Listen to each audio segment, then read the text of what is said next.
My name is Gerry Greyling. I am the head of student financial support for the college. And so basically anything funding related runs through my office, my department. This is our website. And if you haven't been on it before, anything that I say here today will be on our website or is on our website. And eventually all the slides that I'll show you today will be on our website as well.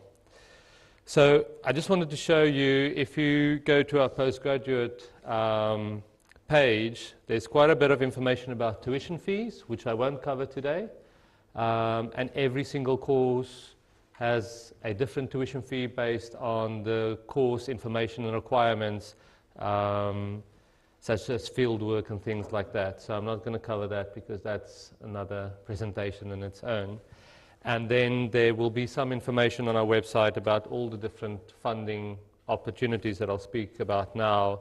And I'll refer back to this website in a minute.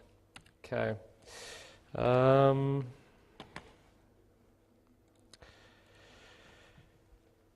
So as I said, that's me. Probably the most important thing that you can take away is our website address, because all the information is on there. And if you are looking for comparative information for other institutions, we all tend to use the same references. So at Imperial, we use student finance, so it's our homepage / student finance. And most other institutions will either use that or student funding. So if you're looking for information about funding at other institutions, then that's probably your best bet. So I'll quickly talk about these things. And so the first question is really about what will it cost us. As I said, I'm not going to look at the tuition fee side of it, but I will talk about the, so let's call it the maintenance side of it. And then I'll highlight a few places where you can find funding or the funding options available in the different streams. So let's talk about cost. At Imperial, one of my office's responsibilities is also establishing how much money students need to come to university. And the cost for students at Imperial is different to the cost for students at Oxford or Brunel or LSE.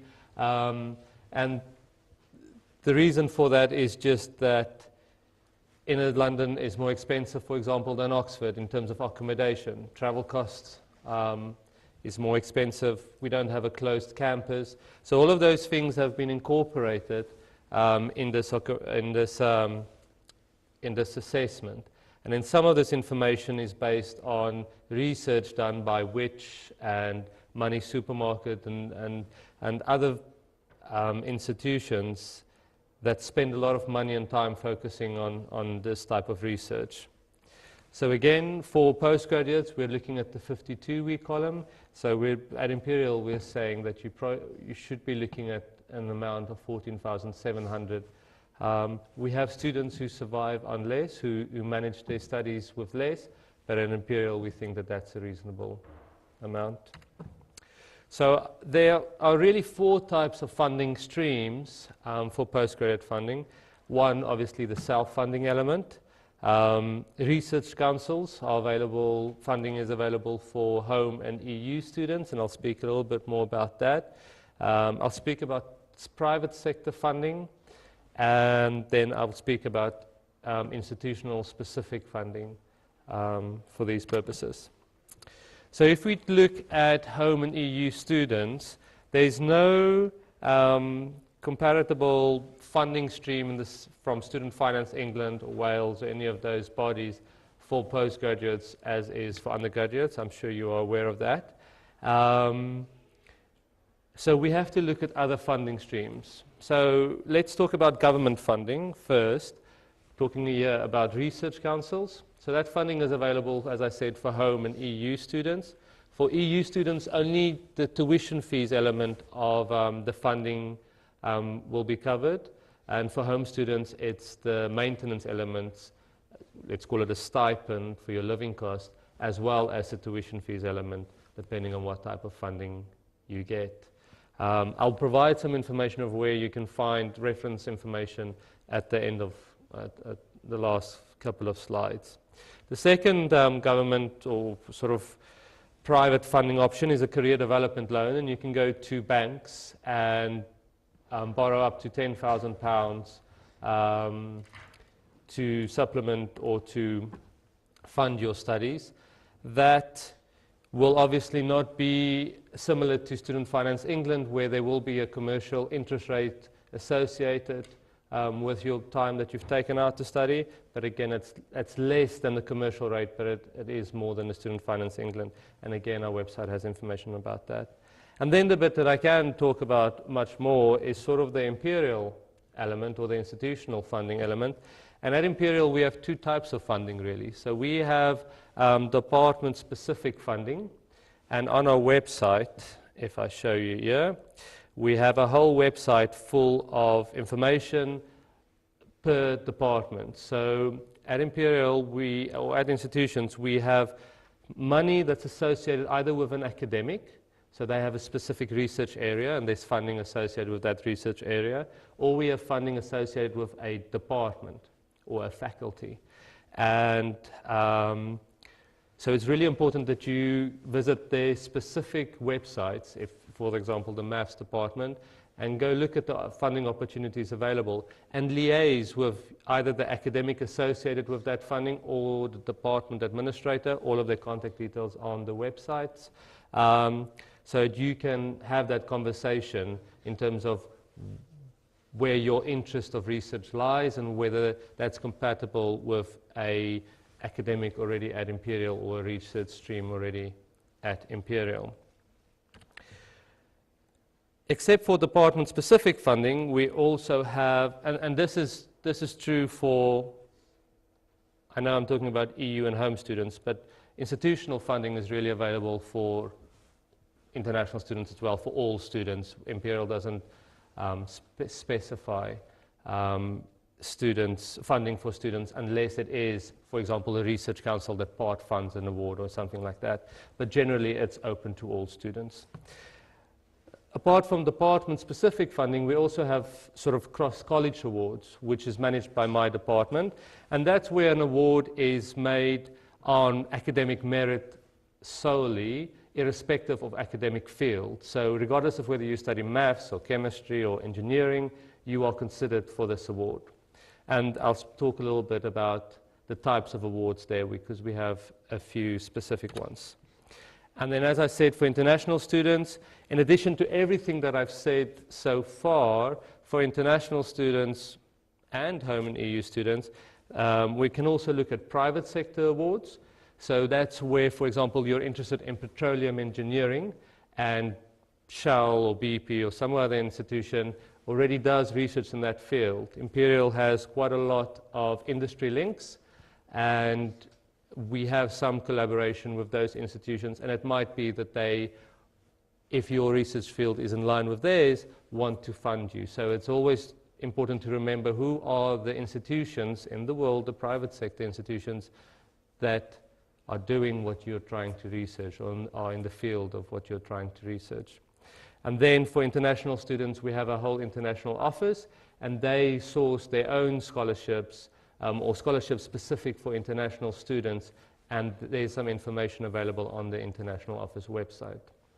So important that our website, the Student Finance website, although it doesn't host all of this information, the information is per department or per faculty.